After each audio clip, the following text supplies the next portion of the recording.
ورحمة الله وبركاته. مساء الورد والنور عليكم. لو أول مرة تشوفيني معاكم مطبخ رشا غمري، خش اشتركي في القناة ودوسي لايك وشير عشان إن شاء الله يوصلك كل جديد. هنعمل معانا النهاردة كيكة الفاتش. هنعمل منها مثلثات تحفة، بتعمل منها مثلثات، بتعمل منها كبات، بتعمل منها ترط ومواس كتير جدا. احنا بقى هنعملها النهارده وهنعمل شويه مثلثات تحفه. تقدري ان انت ممكن يعني اي ست بيت قاعده في البيت ممكن تعمل منه مشروع هيبقى تحفه ان شاء الله. تجربيه بالمقادير دي وتعجبك. تعالي بينا نشوف المقادير. المقادير هنا دوم كوبايتين دقيق، اللي هي الكوبايه الكوبايه الشاي العاديه اللي هي زي الكوبايه دي كده، ماشي. معايا هنا كوبايتين دقيق، ومعايا كوبايه الا ربع من الكاكاو الخام الاسباني، معايا هنا 5 بيضات، ومعايا كوبايه ونص من السكر، ومعايا كوبايه زيت، ومعايا في الكنكه دي كوبايه ونص من الميه. انا حاطاها في الكنكه لان اضيف الزيت عليها دلوقتي على النار. ومعايا معلقه صغيره هنا من الخل، وهتبقى فيه رشه فانيلا، ومعايا في الطبق ده رشه ملح، ومعلقه صغيره من بيكنج صودا، ومعلقه بيكنج باودر، ماشي. دوم كده انا هضيف الاتنين دوم على بعض كده عشان انا هحطهم دلوقتي على النار، ماشي. هخليهم كده على جنب. يعني انا معايا كل المقادير بالكوبايه اللي هي مقيت دي، ماشي. بسم الله. هجيب بقى معايا هنا السكر والبيض، وهحط معلقه الخل، واحط رشه الفانيلا.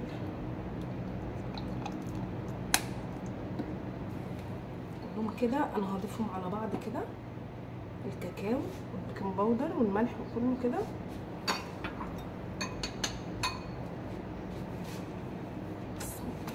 طبعا انا قبل ما ابدا انا مولعه الفرن علشان هي بتخش على درجه حراره طبعا عاليه.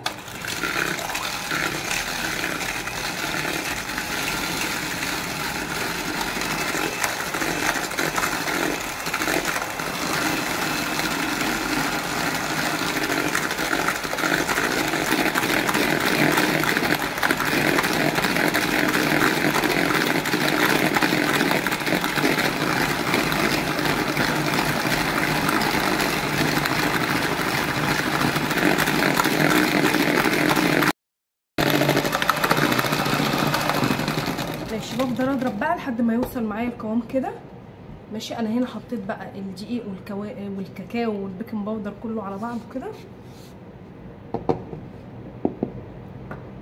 طبعا بقى انا عايزه انخله،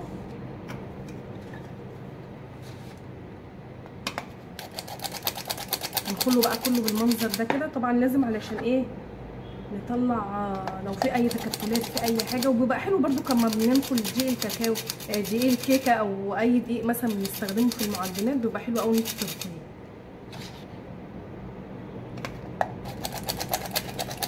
انا هنخل شويه واضرب شويه، يعني هدني على كده.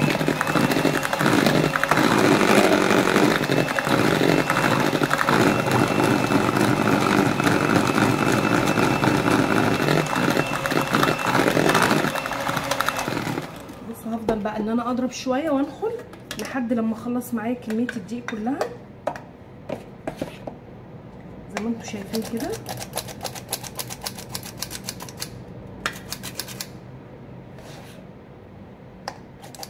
خلت معايا بقيه الكميه الدقيق اهي. هشغل بقى كده بالراحه.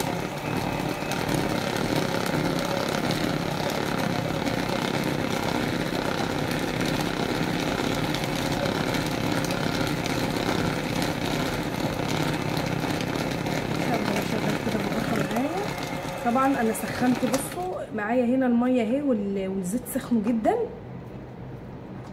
فانا هبتدي بقى اكبها، ما تخافيش، وحطي الميه والزيت عادي وهم مسخنين، ما تخافيش. طبعا انا هحطها بقى كده واحده واحده.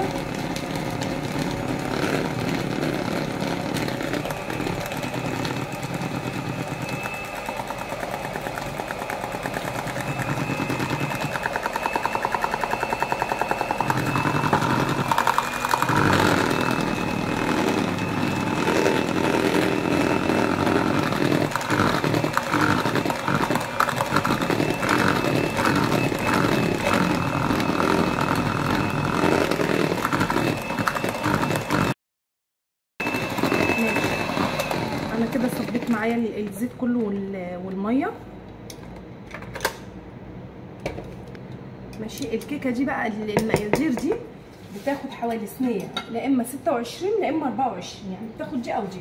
لو انت عايزاها عاليه قوي بتاخد مقاس 24، لو عايزاها ان هي ما بتبقاش عاليه حطيها في 26. انا طبعا هحطها اللي هي في 26.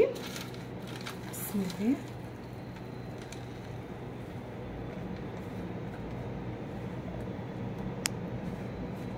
وبتقعد حوالي نص ساعه في الفرن. ماشي. وان شاء الله انا بقى ايه، انا طبعا مولعه الفرن زي ما قلت لكم من قبل ما اشتغل فيها خالص، وانا اول ما اطلعها من الفرن برضو هوريها لكم. ماشي. انا هدخلها دلوقتي على الفرن. الكيكه طلعت معايا اهي، انا سبتها تهدى شويه. انا عملت يعني معايا صينيتين، عملت مقدار تاني بس في مقاس 24. انا كده ظابطه المنشار بتاعي على رقم 7. ماشي. بسم الله.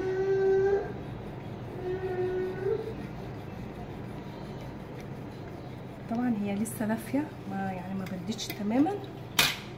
بسم الله. بصوا تحفه. بصوا هي حتى سخنه ازاي، بصوا الجمال، بصوا شكلها تحفه. انا هحطها هنا اهو. انا هعمل بيها كيكه الكراميل، يعني الديسك اللي انا خدته ده هعمل بيه كيكه الكراميل. وطبعا وهوريكم انا هعمل بالباقي ايه، بس هسيبها بقى تهدى يعني لان الكيكه سخنه جدا.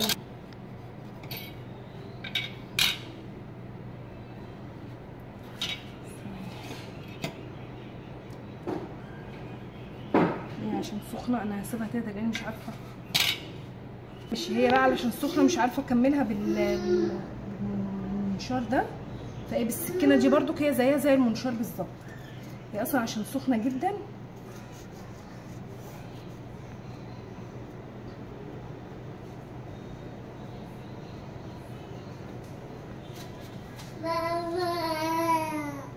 ماشي. تبقى بالراحه كده.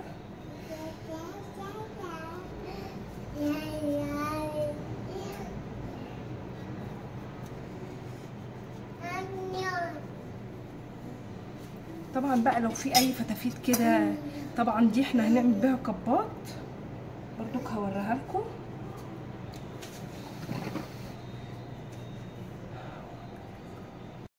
كيكه اخدت ديسك واحد بس من الكيكه اللي انتوا شفتوها اللي هي الفاج. بصوا بقى انا لفيتها كده بورق الفاكيوم ده. ورق الفاكيوم ده بيتباع عند اي حد لوازم حلواني. ماشي. انا لفيتها كده عشان لما نيجي نصب عليها الكريمه. هنعمل بقى ايه بالكيك ده، هنعمل كيك الكراميل، يعني بدل بقى الكريم كراميل والبيض واللي ما بيحبش يعني كده، لا احنا هنعمل بقى ايه كيك الكراميل. معايا هنا اهوت هحط كيس واحد من الكراميل ده عليها. ماشي. انا معايا هنا اهوت كوبايتين حليب، ماشي، لبن اللي هو العادي. هفضي عليه كيس واحد من الكراميل وهحطهم على النار وارجع لكم. حطيت الكوبايتين الحليب وكيس الكراميل على النار لحد لما ابتدوا يتقلوا سنه ويغلوا مع بعض. هضيف لهم بقى كام واحده بسكوت. هحط بقى ده بسكوت شاي عادي، اي بسكوت انت بتحبيه. حطيت معايا 10. وهحط معايا علبه قشطه، اي قشطه عندك حطيها، بس ما عدا القشطه اللي هي الفلاحي او اللي هي وش اللبن اللي احنا بنشتريها من عند اللبان دي، لا، اي قشطه معلبه عندك حطيها. بصوا طعم الكيكه دي ان شاء الله تجربوه، تحفه. كيك الكراميل ده تحفه. هحطهم بقى مع بعض كده. طبعا هسيبهم بقى يدوبوا شويه، وبعد كده لا اما تضربيهم في الخلاط لا اما بالهند بلندر كده تضربيهم ضربه. ماشي. لحد بقى ما يدوبوا مع بعض كده شويه. بصوا معايا هنا اهوت الكيك اهو. انا هسقيه. الخليط بتاع التسقيه ده انا حاطه مع نص كوبايه ميه ونص كوبايه كاكاو محلى او نسكويك ومعلقتين سكر. ماشي. هسقيه بقى بيه كده اهو.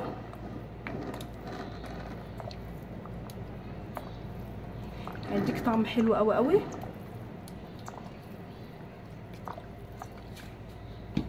ماشي.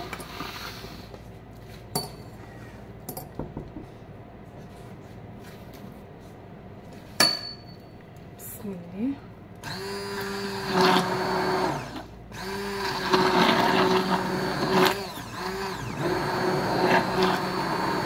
ماشي بصوا انا ضربتهم اهم لحد ما وصلوا لكده بالهاند بلندر. اصفيهم بقى وخلي بالكم انا بصفيها طبعا عشان لو في تكتلات في حاجه.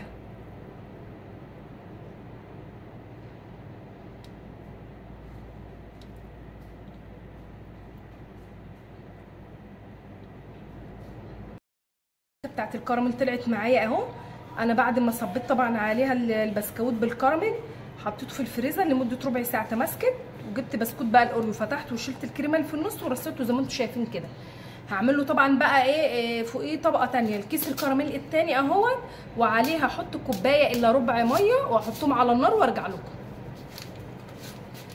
بصوا بقى اول ما يوصلوا معايا لمرحله الغليان هبتدي بقى ان انا اخد بالراحه كده وانزل كده بالراحه.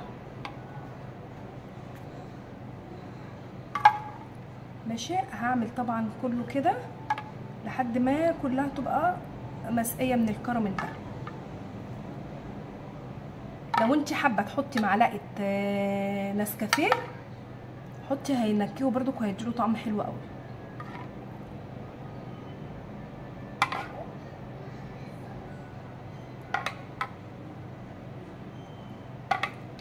طبعا انا بعد ما اخلصها لازم ادخلها الفريزر برضو حوالي ربع ساعه او التلاجة عادي مفيش مشكله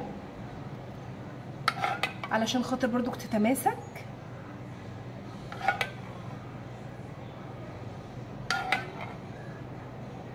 طبعا اول بقى ما تطلع يعني ادخلها بس التبريد وتطلع هوريها لكم طبعا زي ما انتم شايفين كده. ماشي هدخلها بقى الفريزر تتجمد شويه وهطلعها لكم. الكيك طلع معايا اهو، بس شكله تحفه، بس شكله عامل ازاي، شكله جميل قوي قوي.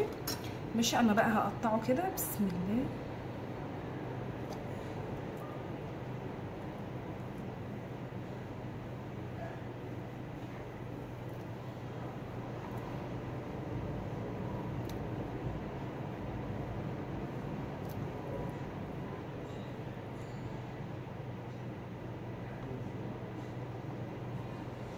اقطعه مثلثات كده.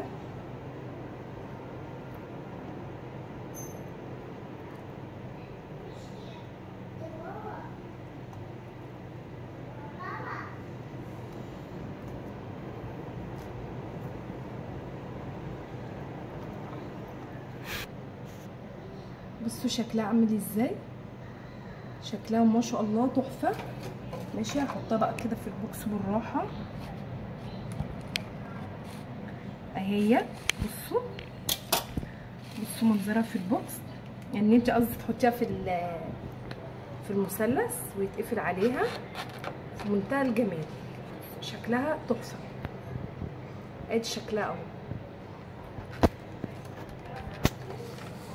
يا رب بقى تكونوا استفدتوا مني من الفيديو دوت، وانا ان شاء الله هعمل لكم حاجات احلى واحلى. وفي مثلثات تانية طبعا بتاعه اللوتس والبلو بيري هوريها لكم دلوقتي، هرصها كلها على الرخامه واوريها لكم، بس انا هشيل دي طبعا دلوقتي وبعد كده ارجع لكم. احنا هنعمل مع بعض دلوقتي كريمه بقى للتشيز، احنا قبل كده عملناه مع بعض. لو انت عايزه طريقته خشي على القناه. بصوا انا طحنت البسكويت وحطيته في القوالب اللي هي المثلثات دي، بتتباع عند اي حد بتاع لوازم حلواني تحفه. انا بحط 350 جرام من البسكويت على 100 جرام من الزبده. ماشي فاحنا هنعمل دلوقتي كريمه التشيز سهله جدا وان شاء الله تكون موجوده عندي. ماشي بصوا انا اول حاجه معايا هحط هنا معلقتين صغيرين من الجيلاتين، دي ميه سخنه. ماشي وهقلبهم كده مع بعض.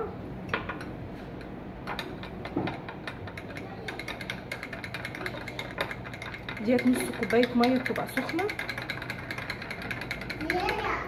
ماشي وهسيبهم بقى دلوقتي على جنب مع بعض كده وهنستعملهم في الاخر.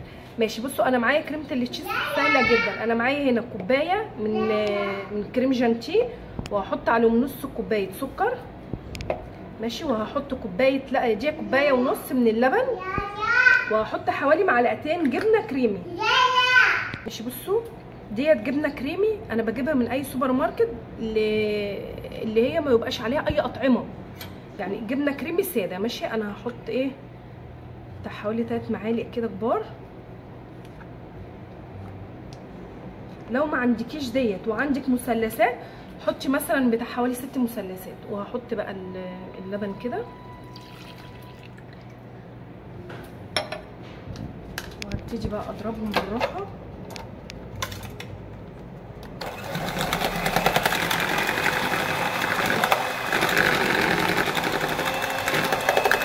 وش بقى اللقطه دي بتبهدل الكريمه، بتبهدل الرخامه وبتبهدل الورق.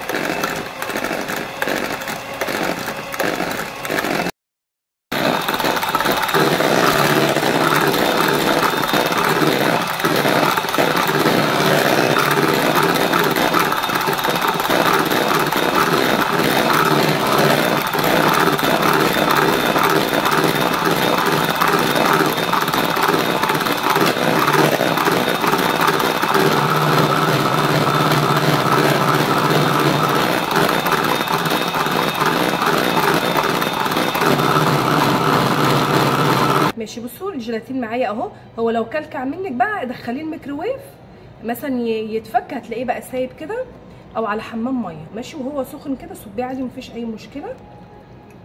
بدلقه كده. بسم الله.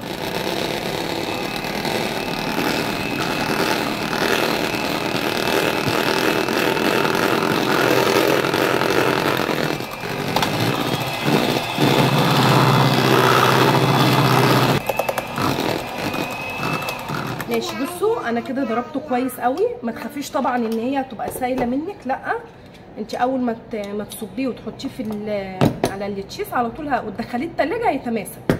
يعني بيقعد حوالي، لو عايزه تزينيه على طول قعديه على الاقل ربع ساعه. ماشي. بصوا انا حطيت كريمه التشيز اهو في الكيس اهي معايا. القوالب اهي زي ما انتم شايفين. انا يعني انا قلت لكم قبل كده بجيب 350 بسكويت وعلى 100 جرام زبده وبطحنهم، وبحط مثلا معلقتين كبار فيها، وببتدي ان انا ابطط كده بالمعلقه تبقى معايا بالشكل ده. ابتدي بقى انا كده بكريمه التشيز كده. هي بتبقى سايله كده طبيعي، ما تخافيش. الجيلاتين هي اللي هتمسكها.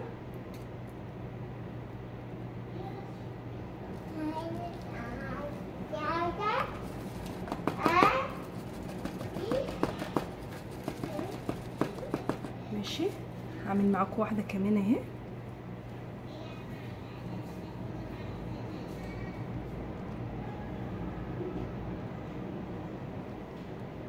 انا بس ما حبيتش ان انا اعمل معاكم البسكويت وكده بتاعت التشيز علشان بس الفيديو ما يطولش عليكم.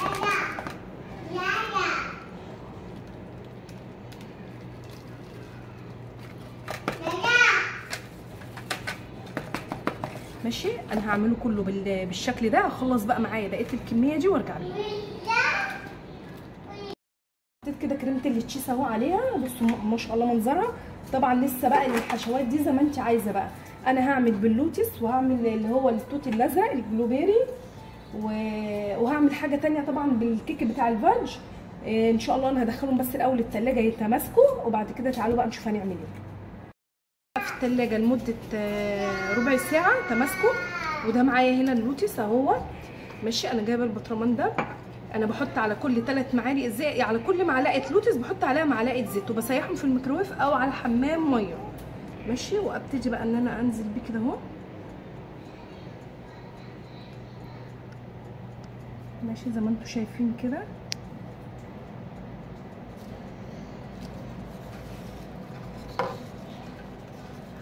انت بس مسافه ما تعمليه كده يعني تهزيه كده كام مره كده هتلاقيه عمل على طول.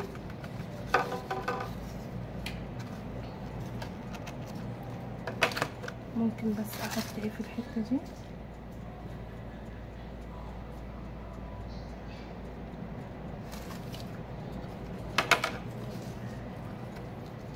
بصوا يبقى بالشكل ده كده. زي ما انتم شايفين. طبعا انا همسح الطرف اللي اتبهدل ده. ماشي، هعمل واحد تاني كمان معاكم اهو.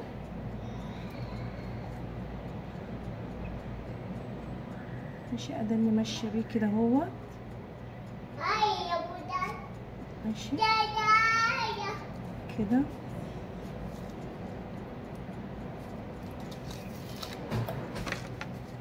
برضو زي ما انتم شايفين كده. بصوا شكله هيبقى تحفه. هخلص بقى بقيه اللوتس وارجع لكم. ماشي، بصوا انا خلصت اللوتس اهو معايا، بس طبعا لسه برضو ليه تزيين كده بسيط. وده اهو البلو بيري التوت الازرق. ماشي، انا هاخد كده حبه كده بالراحه وابتدي احطهم كده. ماشي، طبعا ايه يعني حاولي افرديه بالراحه وما تكتريش بصراحه، لان هي غاليه. يعني دي لوحدها ب100 جنيه. يعني لو انت هتعملي مثلا مشروع من بيتك، اكيد في نوع بيبقى اقل شويه، او ممكن تحطيه عادي، بس انت بقى ايه تحسبيها مع نفسك صح، علشان برضك ما تظلميش نفسك. يعني تبقى اكيد برضك مطلعه مكسب ليك، يعني ان شاء الله حتى لو يكون بسيط.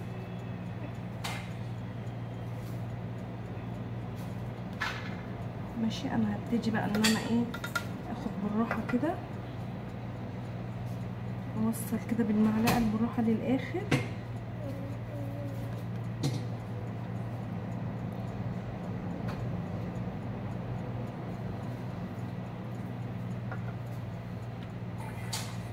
اهو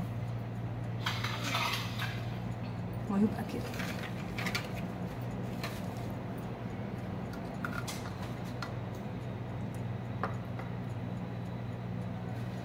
يعني احاول وانا بحطه، ممكن احطه في النص كده، ان انا ايه اجيب كل النواحي بتاعته.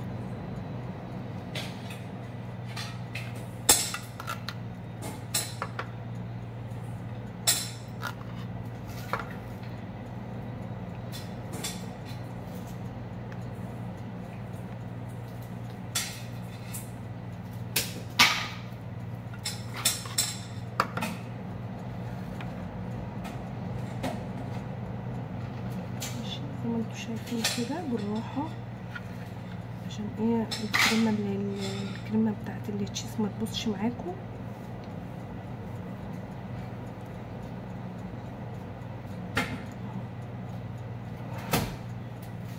اهو معايا. طبعا اللي هيتبقى معاكم حطوه بقى في الفريزر عادي، مش هيجرى له اي حاجه.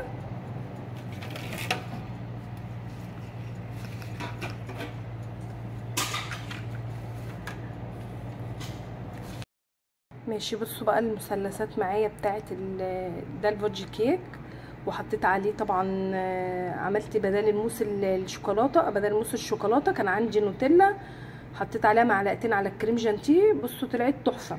والمعلقه ديت انا عاملاها صباها شوكولاته وعملتها كده. وادي اللوتس معايا، بصوا شكله تحفه. طبعا احنا عاملينه قبل كده على القناه وبرده، بس انا عملت طبعا كريمه التشيز معاكم وكريمه البلو بيري. بصوا تحفه ازاي. وادي اللي هي الكيك اللي انا لسه موريها لكم بتاع الكراميل. بصوا كلهم شكلهم تحفه. يعني انت تقدري ممكن تعملي البوكسات دي او الكبات او اي حاجه وتعمليها ان شاء الله مشروع من بيتك وينجح ان شاء الله. انتظروني في فيديو جديد واسيبكم في حفظ الله. ورحمه الله وبركاته. مساء الورد والنور عليكم. لو اول مره تشوفيني، معاكم مطبخ رشا غمري. خشي اشتركي في القناه ودوسي لايك وشير عشان ان شاء الله يوصلك كل جديد. هنعمل معانا النهارده كيكه الفاتش. هنعمل منها مثلثات تحفه، بتعمل منها مثلثات، بتعمل منها كبات، بتعمل منها ترط ومواس كتير جدا. احنا بقى هنعملها النهارده وهنعمل شويه مثلثات تحفه. تقدري ان انت ممكن يعني اي ست بيت قاعده في البيت ممكن تعمل منه مشروع هيبقى تحفه ان شاء الله. تجربيه بالمقادير دي وتعجبك. تعالي بينا نشوف المقادير. المقادير هنا دوم كوبايتين دقيق، اللي هي الكوبايه الكوبايه الشاي العاديه اللي هي زي الكوبايه دي كده. ماشي، معايا هنا كوبايتين دقيق، ومعايا كوبايه الا ربع من الكاكاو الخام الاسباني، معايا هنا 5 بيضات، ومعايا كوبايه ونص من السكر، ومعايا كوبايه زيت، ومعايا في الكنكه دي كوبايه ونص من الميه. انا حطاها في الكنكه لاني هضيف الزيت عليها دلوقتي على النار. ومعايا معلقه صغيره هنا من الخل، وهتبقى فيه رشه فانيلا، ومعايا في الطبق ده رشه ملح ومعلقه صغيره من بيكنج صودا ومعلقه بيكنج باودر. ماشي، دوم كده انا هضيف الاتنين دوم على بعض كده عشان انا هحطهم دلوقتي على النار. ماشي، هخليهم كده على جنب. يعني انا معايا كل المقادير بالكوبايه اللي هي مقيت دي. ماشي، بسم الله. هجيب بقى معايا هنا السكر والبيض، وهحط معلقه الخل، واحط رشه الفانيليا. كلهم كده انا هضيفهم على بعض كده، الكاكاو والبيكنج باودر والملح وكله كده.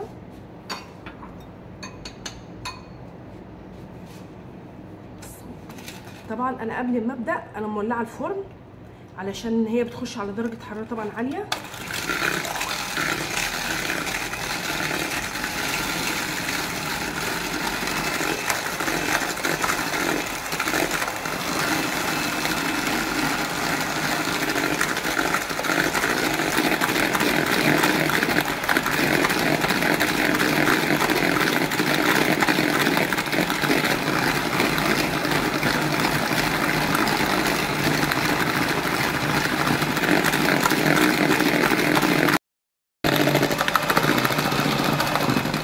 ماشي، بفضل اضرب بقى لحد ما يوصل معايا القوام كده. ماشي، انا هنا حطيت بقى الدقيق والكاكاو والبيكنج باودر كله على بعضه كده. طبعا بقى انا عايزه انخله.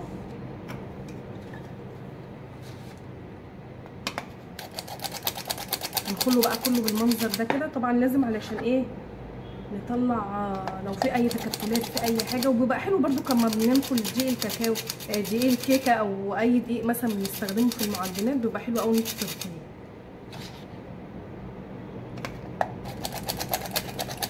انا هنخل شويه واضرب شويه، يعني هدني على كده.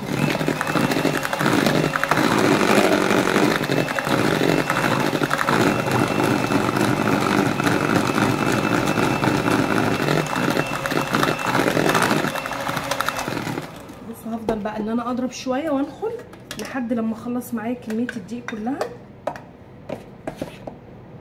زي ما انتم شايفين كده.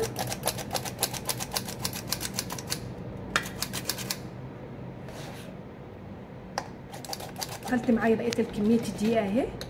هشغل بقى كده بالراحه.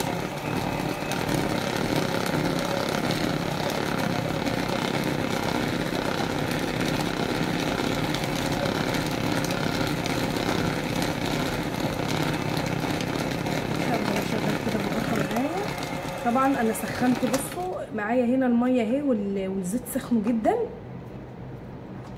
فانا هبتدي بقى اكبها. ما تخافيش، وحطي الميه والزيت عادي وهم مسخنين، ما تخافيش. طبعا انا هحطها بقى كده واحده واحده.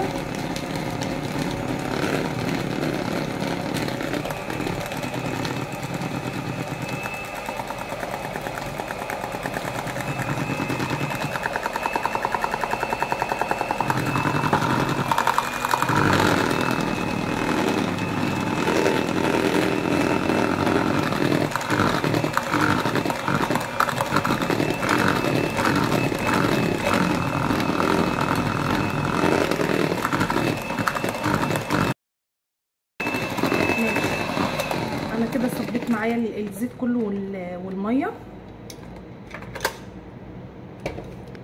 ماشي، الكيكه دي بقى المقادير دي بتاخد حوالي صينيه، لا اما 26 لا اما 24، يعني بتاخد دي او دي. لو انت عايزاها عاليه قوي بتاخد مقاس 24، لو عايزاها ان هي ما بتبقاش عاليه حطيها في 26. انا طبعا هحطها اللي هي في 26. بسم الله.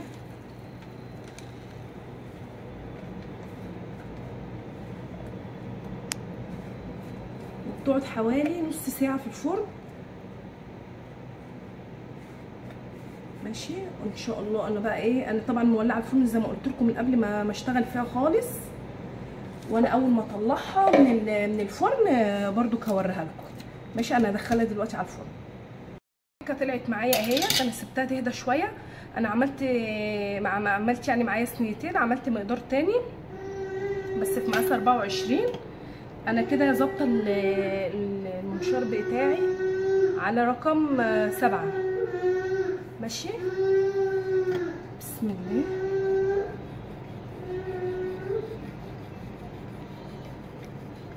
طبعا هي لسه دافيه، ما بدتش تماما. بسم الله. بصوا تحفه، بصوا هي حتى سخنه ازاي، بصوا الجمال، بصوا شكلها تحفه. انا هحطها هنا اهو. انا هعمل بيها كيكه الكراميل، يعني الديسك اللي انا خدته ده هعمل بيه كيكه الكراميل. وطبعا وهوريكم انا هعمل بالباقي ايه، بس هسيبها بقى تهدى يعني لان الكيكه سخنه جدا.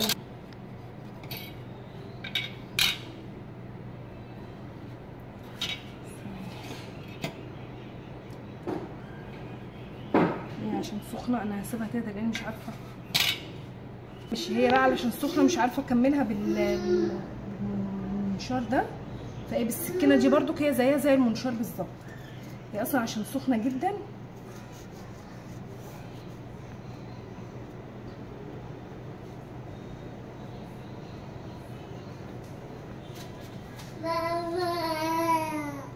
ماشي تبقى بالراحه كده.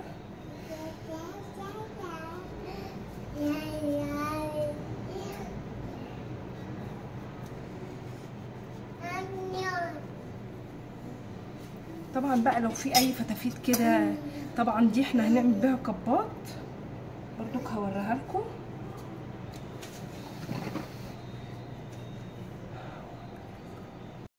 كيكه اخدت ديسك واحد بس من الكيكه اللي انتوا شفتوها اللي هي الفاج. بصوا بقى انا لفيتها كده بورق الفاكيوم ده. ورق الفاكيوم ده بيتباع عند اي حد لوازم حلواني. ماشي، انا لفيتها كده عشان لما نيجي نصب عليها الكريمه. هنعمل بقى ايه بالكيك ده؟ هنعمل كيك الكراميل، يعني بدل بقى الكريم كراميل والبيض واللي ما بيحبش يعني كده، لا احنا هنعمل بقى ايه كيك الكراميل. معايا هنا اهوت هحط كيس واحد من الكراميل ده عليها. ماشي، انا معايا هنا اهوت كوبايتين حليب، ماشي، لبن اللي هو العادي. هفضي عليه كيس واحد من الكراميل وهحطهم على النار وارجع لكم. حطيت الكوبايتين الحليب وكيس الكراميل على النار لحد لما ابتدوا يتقلوا سنه ويغلوا مع بعض. هضيف لهم بقى كام واحده بسكوت. هحط بقى ده بسكوت شاي عادي، اي بسكوت انت بتحبيه. حطيت معايا 10. وهحط معايا علبه قشطه، اي قشطه عندك حطيها، بس ما عدا القشطه اللي هي الفلاحي او اللي هي وش اللبن اللي احنا بنشتريها من عند اللبان دي، لا، اي قشطه معلبه عندك حطيها. بصوا طعم الكيكه دي ان شاء الله تجربوه، تحفه. كيك الكراميل ده تحفه. هحطهم بقى مع بعض كده. طبعا هسيبهم بقى يدوبوا شويه، وبعد كده لا اما تضربيهم في الخلاط لا اما بالهند بلندر كده تضربيهم ضربه، ماشي، لحد بقى ما يدوبوا مع بعض كده شويه. بصوا معايا هنا اهوت الكيك اهو. انا هسقيه. الخليط بتاع التسقيه ده انا حاطه مع نص كوبايه ميه ونص كوبايه كاكاو محلى او نسكويك ومعلقتين سكر.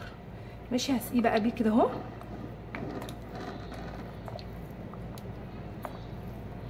هيديك طعم حلو قوي قوي.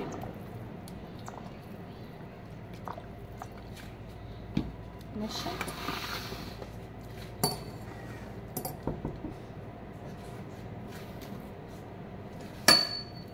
بسم الله.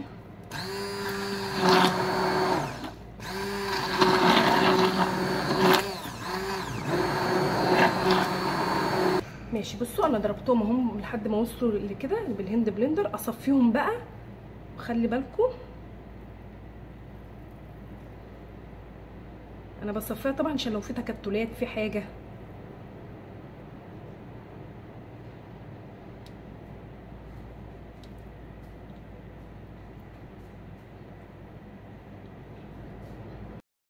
بتاعت الكراميل طلعت معايا اهو. انا بعد ما صبيت طبعا عليها البسكوت بالكراميل حطيته في الفريزر لمده ربع ساعه تماسكت. وجبت بسكوت بقى الاوريو، فتحته وشلت الكريمه اللي في النص ورصيته زي ما انتم شايفين كده. هعمل له طبعا بقى ايه فوقيه طبقه ثانيه الكيس الكراميل الثاني اهوت، وعليه هحط كوبايه الا ربع ميه واحطهم على النار وارجع لكم.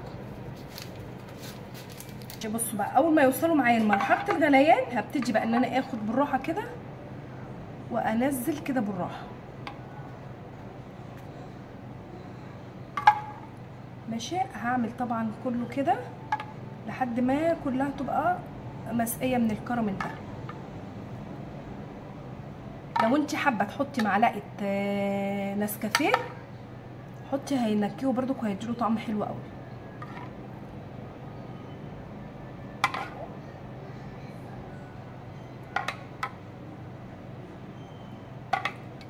طبعا انا بعد ما اخلصها لازم ادخلها الفريزر برده حوالي ربع ساعه او التلاجة عادي مفيش مشكله،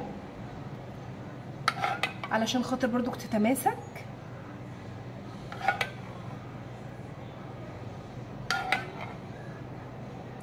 طبعا اول بقى ما تطلع يعني ادخلها بس التبريد وتطلع هوريها لكم طبعا زي ما انتم شايفين كده. ماشي. هدخلها بقى الفريزر تتجمد شويه وهطلعها لكم. الكيك طلع معايا اهو، بس شكله تحفه. بس شكله عامل ازاي، شكله جميل قوي قوي. ماشي. انا بقى هقطعه كده بسم الله.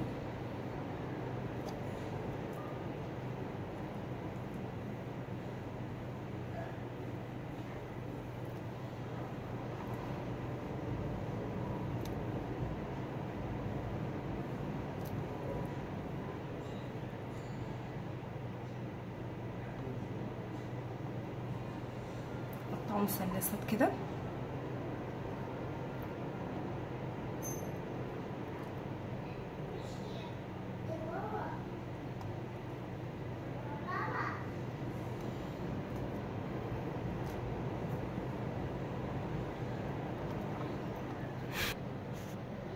بصوا شكلها عامل ازاي، شكلها ما شاء الله تحفه.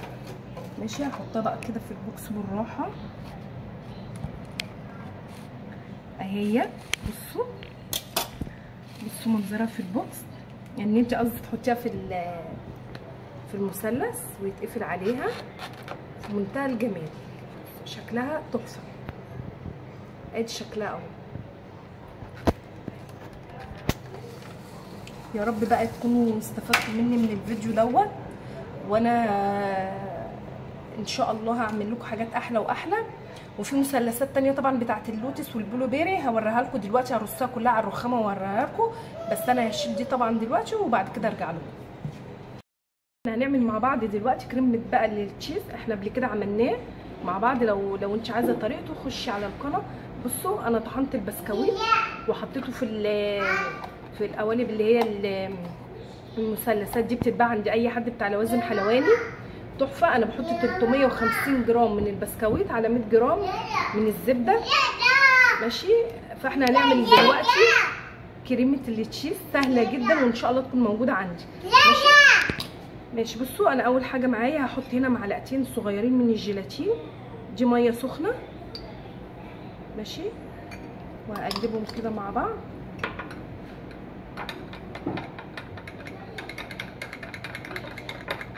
ديت نص كوبايه ميه بتبقى سخنه. ماشي. وهسيبهم بقى دلوقتي على جنب مع بعض كده وهنستعملهم في الاخر. ماشي. بصوا انا معايا كريمه التشيز سهله جدا. انا معايا هنا كوبايه من كريم جانتيه، وهحط عليهم نص كوبايه سكر.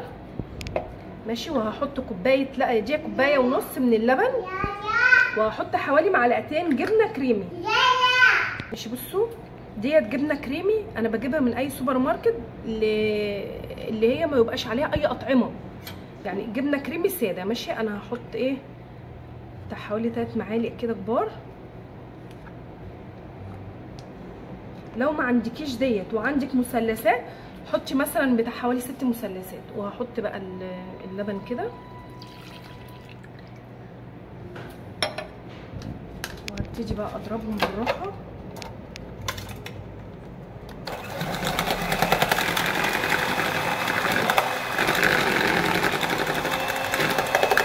وش بقى واقفه دي بتبهدل الكريمه، بتبهدل الرخامه وبتبهدل الورق.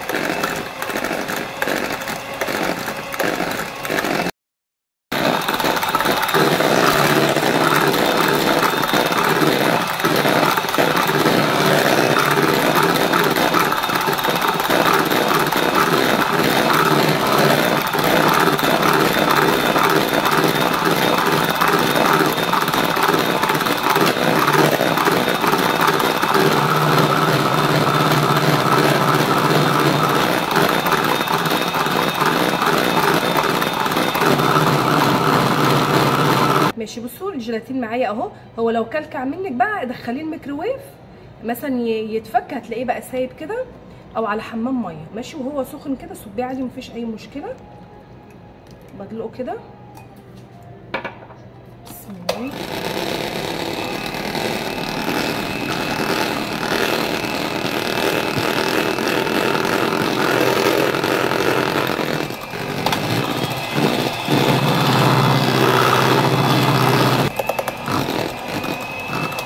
ماشي. بصوا انا كده ضربته كويس قوي. ما تخافيش طبعا ان هي تبقى سايله منك، لا انت اول ما تصبيه وتحطيه على التشيز على طول وتدخليه التلاجة هيتماسك.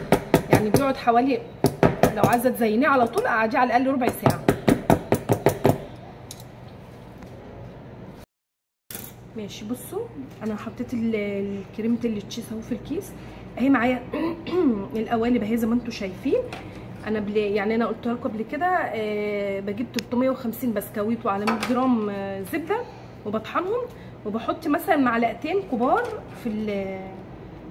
فيها، وببتدي ان انا ابطط كده بالمعلقه بتبقى معايا بالشكل ده. ابتدي بقى انا كده بكريمه التشيز كده، هي بتبقى سايله كده طبيعي ما تخافيش. الجيلاتين هي اللي هتمسكها.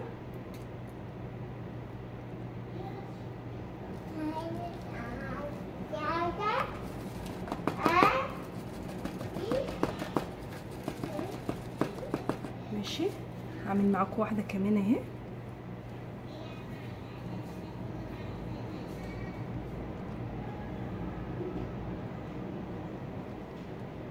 انا بس ما حبيتش ان انا اعمل معاكم البسكويت وكده بتاعت التشيز علشان بس الفيديو ما يطولش عليكم.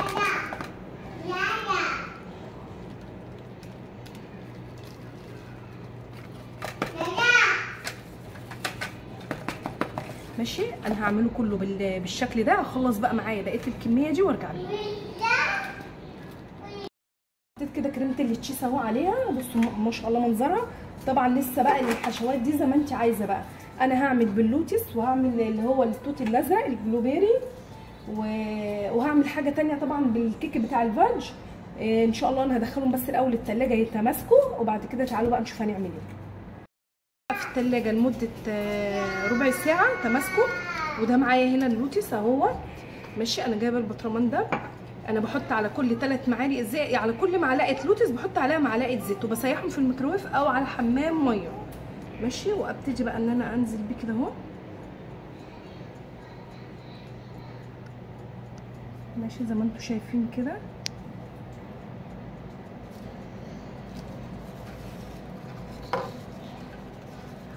انت بس مسافه ما تعمليه كده يعني تهزيه كده كام مره كده هتلاقيه عمل على طول.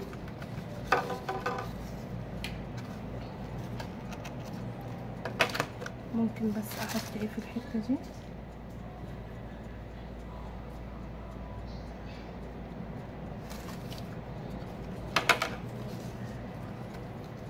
بصوا يبقى بالشكل ده كده زي ما انتم شايفين. طبعا انا همسح الطرف اللي اتبهدل ده ماشي. هعمل واحد تاني كمان معاكم اهو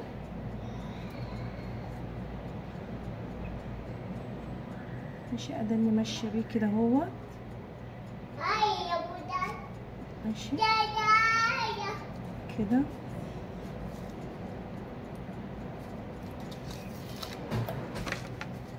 برضو زي ما انتم شايفين كده. بصوا شكله هيبقى تحفه. اخلص بقى بقيه اللوتس وارجع لكم. ماشي. بصوا انا خلصت اللوتس اهو معايا، بس طبعا لسه برضو ليه تزيين كده بسيط. وده اهو البلو بيري التوت الازرق. ماشي، انا هاخد كده حبه كده بالراحه وابتدي احطهم كده. ماشي، طبعا ايه يعني حاولي افرديه بالراحه وما تكتريش بصراحه لان هي غاليه، يعني دي لوحدها ب100 جنيه. يعني لو انت هتعملي مثلا مشروع من بيتك اكيد في نوع بيبقى اقل شويه او ممكن تحطيه عادي، بس انت بقى ايه تحسبيها مع نفسك صح علشان برضك ما تظلميش نفسك، يعني تبقى اكيد برضك مطلعه مكسب ليك يعني ان شاء الله حتى لو يكون بسيط.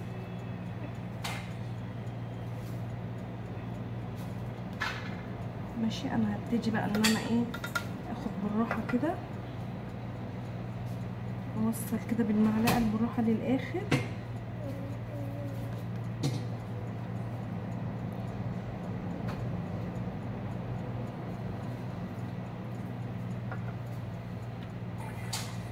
اهو ويبقى كده.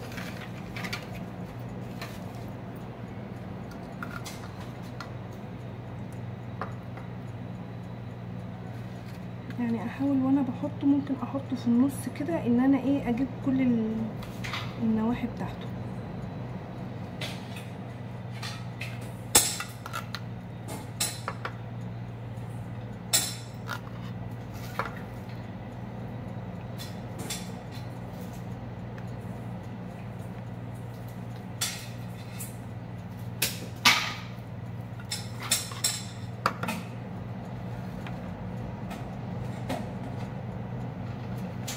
زي ما انتوا شايفين كده بالراحه عشان ايه الكريمه بتاعت التشيز ما تبصش معاكم.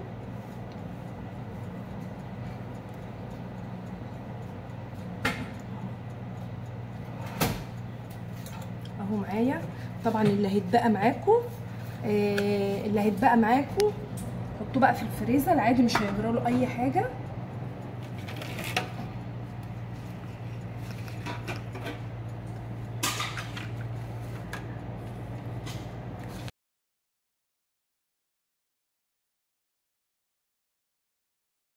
ماشي، بصوا بقى المثلثات معايا بتاعت ده الفودج كيك، وحطيت عليه طبعا عملت بدل الموس الشوكولاته، بدل موس الشوكولاته كان عندي نوتيلا حطيت عليها معلقتين على الكريم جانتيه. بصوا طلعت تحفه. والمعلقه ديت انا عاملاها صباها شوكولاته وعملتها كده. وادي اللوتس معايا بصوا شكله تحفه.